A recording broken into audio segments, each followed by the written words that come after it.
कन्हैया, यशोदा मैया कहती हैं, कन्हैया तू कब आएगा, जरा ये तो बता दे। कन्हैया कहते हैं, माँ तुम चिंता मत करो, मैं परसों के दिन आ जाऊंगा। कन्हैया कहते हैं, परसों के दिन आ जाऊंगा। मैया कहते हैं, बेटा ठीक है, क्योंकि बुढ़िया हो गई हूं ना, मुझे देखता भी नहीं, जल्दी आ जाना। अक्रूर जी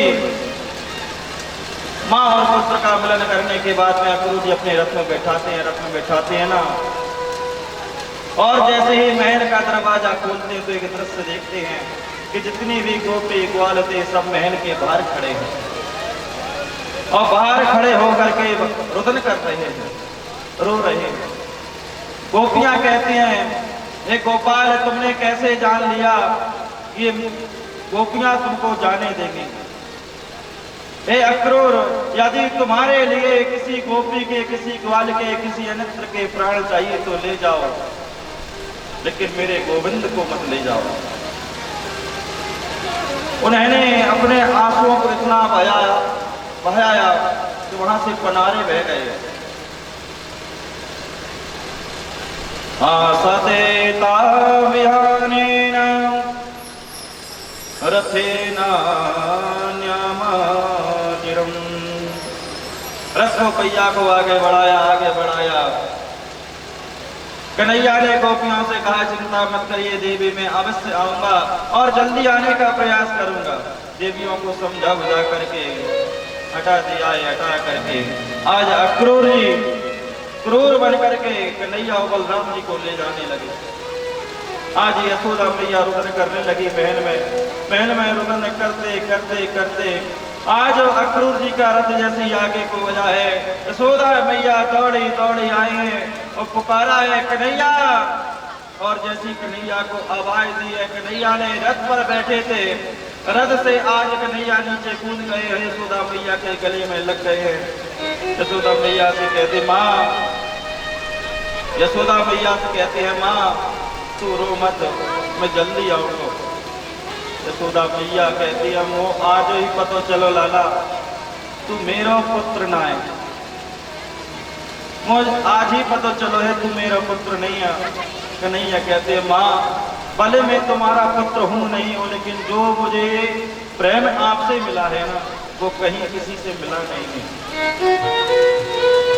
क्योंकि पता है आजकल के बच्चे भी माँ पिता को नहीं समझते कि माँ पिता ने कितना कष्ट उठाया है, तब जाकर के हमको इतना बड़ा किया है, हम इतने बड़े हुए, कितनी परेशानियां भोगी हैं उन्होंने, तब जाकर के हम यहाँ इस लेवल तक पहुंचे हैं। आज के बच्चों को समझना चाहिए कि माँ और पिता ऐसे हैं जिसका हम ऋण है कभी चुका नहीं सकते, क्योंकि यदि हम अपने प्राणों को तक दे देना माता पिता के चरणों में तो भी नहीं चुका सकते। कृष्ण सखी के कंस में ममो कारण। कंस भगवान कहते हैं, माँ यशोदा जी, माँ चिंता मत कर, मैं जल्दी आया। इतना कहकर अक्रूर जी रथ में विराजमान हो जाते हैं, विराजमान हो गए ना, तो अक्रूर जी भगवान को रथ में बैठा करके मथुरा की तरफ चल देते हैं। चलते चलते अक्रूर जी ने जैसे भगवान की तरफ देखा तो उनके हृदय में इतना प्रेम उमड़ा है, आज अक्रूर जी को संशय हो गया है कि पता नहीं है कंस को मारेगा है कि नहीं,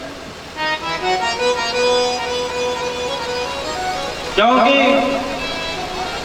छोटा सा बालक है, कंस के यहाँ बड़े बड़े महारथी है।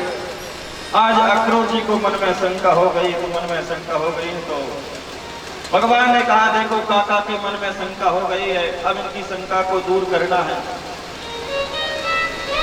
अक्रूर जी से कहा, काका हमें प्यास लगी है। काका जी ने कहा, चिंता मत करे, थोड़े आगे यमुना जी, आज आगे चले यमुना जी बह रही हैं कल कल करके। अक्रूर जी उतरे हैं। अक्रूर जी ने जैसे ही जल भरने का प्रयत्न किया है तो मेरे ठाकुर जी ने उसी यमुना में अपने स्वरूप को दिखा दिया है। आज उसी जल में कन्हैया के चार चार हाथ हैं, विराट रूप है। अक्रूर जी समझ गए ये कोई नहीं परमात्मा है, कंस का वध करने के लिए आया है। अक्रूर जी के मन का संशय दूर हो गया है। आज अक्रूर जी कन्हैया को लेकर के चले, मथुरा पहुंचे। मथुरा पहुंचे तो बहुत अच्छी व्यवस्था की, जिस प्रकार से राम जी की थी ना सुंदर बल महल में, उसी प्रकार से आज कन्हैया की व्यवस्था की है कंस ने रुकने की। क्योंकि कंस को पता है एक दिन का मेहमान है। जब हम किसी को पता होता है ना कि बस एक दिन जीने वाला है, चाहे जिंदगी में हमने उससे पूछा हो कि ना पूछा हो, लेकिन उस समय बार बार पूछते हैं माँ पानी लेकर के आऊं, दूध लेकर के आऊं। लेकिन पुत्र को पता है कि माँ कुछ खाएगी नहीं, तब भी पुत्र बार बार पूछता है। तो कन्हैया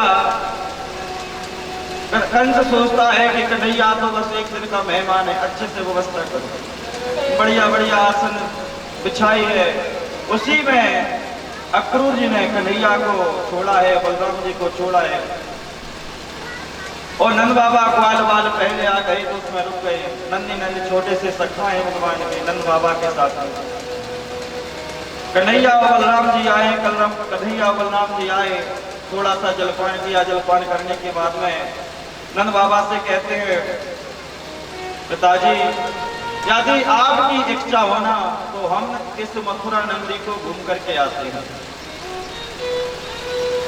तो नंद बाबा ने कहा चौरे लाला तू पहली बार आयो है, यदि तई खो गयो हो तो। कन्हैया बोले बाबा मैं नहीं खोऊंगा। नंद बाबा बोले तुम खो जाओगे। तो बलराम जी के मुख से निकल गया बाबा चिंता मत करो, कन्हैया के साथ में मैं जा रहा हूं और मैं घुमा करके ले आऊंगा। नंद बाबा बोले चौरे लाला कन्हैया ने तो देखो ना, और तू भी पहली बार आया है मथुरा, तो तू कैसे घुमाएगा।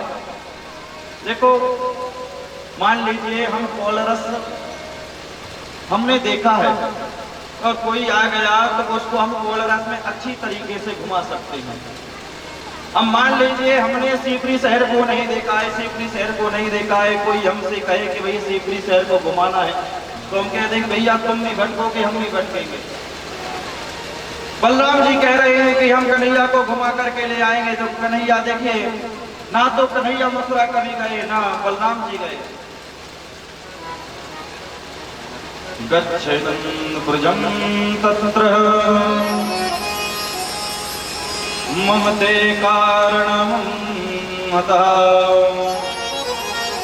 नंद बाबा ने कहा लाला ठीक है तुम घूमने के लिए जाओ, लेकिन कन्हैया बलराम के साथ साथ में नंद बाबा ने छोटे छोटे से सखाओं को भी साथ कर दिया है।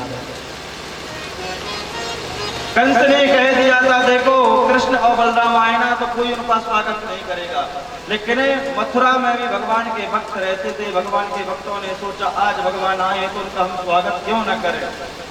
आज जैसे ही कन्हैया बलराम गए हैं गलियों में तो ऊपर से फूलों की पंखुड़ियां उड़ना प्रारंभ हो गई हैं, नीचे फूल बिखर गए हैं। भगवान का बड़ा स्वागत हुआ, भगवान का बड़ा स्वागत हुआ। तो छोटा सा सखा है भगवान का, बोलो लाला मुझे ना है पता कि तेरे मामा इतनी स्वागत करें, यदि इतनी स्वागत करें ना तुम अच्छे अच्छे कपड़े पहनते, अच्छे थापकते हुआ चंदन लगाते, अच्छी माला पहनते। लाला जब ऊपर से फूलों को बरसाए ना तब हमें शर्म सी लगे। तो कन्हैया ने कहा चिंता मत करो मैं तुम्हारे वस्त्रों की अभी इच्छा पूरी करता हूं।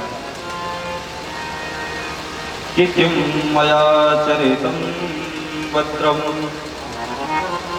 किं परमं तपः न मे गयं तयं तस्य ते मे कर्मं मतः।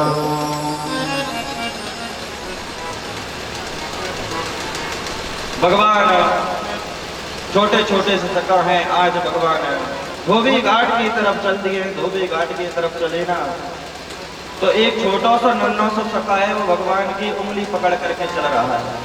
नन्हे नन्हे सखा आगे चले हैं, धोबी घाट पर पहुंचे हैं। धोबी घाट पर एक धोबी मिला है। धोबी से कहा मामा, एक बार कहा, नहीं सुना मामा ने। दो बार कहा मामा, और जैसे ही तीसरी बार मामा कहा तो धोबी ने देख लिया कन्हैया को। कन्हैया को देखा तो कन्हैया से धोबी कहने लगा, ओ अच्छा, आज तू आ गया है, क्या बात है? कन्हैया बोले, कुछ नहीं मामा, बस मेरे सखाओं के लिए थोड़े से वस्त्र चाहिए। धोबी कहने लगा, अच्छा वस्त्र चाहिए? अरे तुमने बाजरे की रोटी खाई है, तालाब का पानी पिया है, तुमको राजा के वस्त्र पहनने की इच्छा है।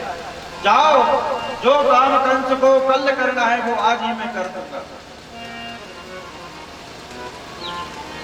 कन्हैया ने कहा, मामा हम तो आपसे मामा बोल रहे हैं और तुम हमको ललकार रहे हो।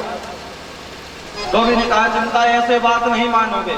तुमने पूतना मारी, तुमने सट्टासुर मारा, बकासुर मारा, मान लिया, लेकिन आज तुम मेरे हाथों से नहीं बचोगे। ऐसा कह करके धोबी